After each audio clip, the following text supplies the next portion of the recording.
ইসরায়েলের প্রধানমন্ত্রী Benjamin Netanyahu ফিলিস্তিনের রাষ্ট্র প্রতিষ্ঠা নিয়ে এক বিতর্কিত মন্তব্য করেছেন। তিনি বলেছেন, ফিলিস্তিনিদের জন্য আলাদা রাষ্ট্র গঠনের জন্য সৌদি আরবে পর্যাপ্ত খালি জায়গা রয়েছে, যেখানে ফিলিস্তিন রাষ্ট্র প্রতিষ্ঠা করা যেতে পারে।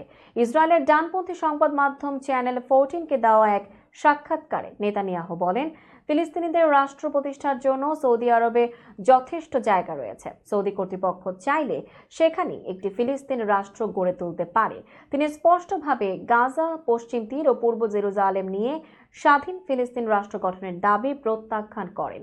নেতানিয়াহু বলেন, আমি এমন কোনো চুক্তি করব না যে ইসরায়েলের নিরাপত্তাকে হুমকির মুখে ফেলবে, বিশেষ করে ফিলিস্তিন রাষ্ট্রের নামে। সৌদি আরব ইসরায়েলের সঙ্গে সম্পর্ক স্বাভাবিক করার শর্ত হিসেবে ফিলিস্তিন রাষ্ট্র প্রতিষ্ঠার দাবি জানিয়ে আসছে। তবে নেতানিয়াহু তার অবস্থান থেকে সরছেন না। তিনি আরো বলেন, 7 অক্টোবরের আগেও গাজা ছিল ফিলিস্তিনিদের নিয়ন্ত্রণে, যেখানে হামাসের শাসন ছিল। সেটি কি সত্যিকারের শান্তি বা নিরাপত্তা নিশ্চিত করেছিল? এই মন্তব্যের মাধ্যমে ফিলিস্তিন ইস্যুতে নতুন করে উত্তেজনা সৃষ্টি হয়েছে।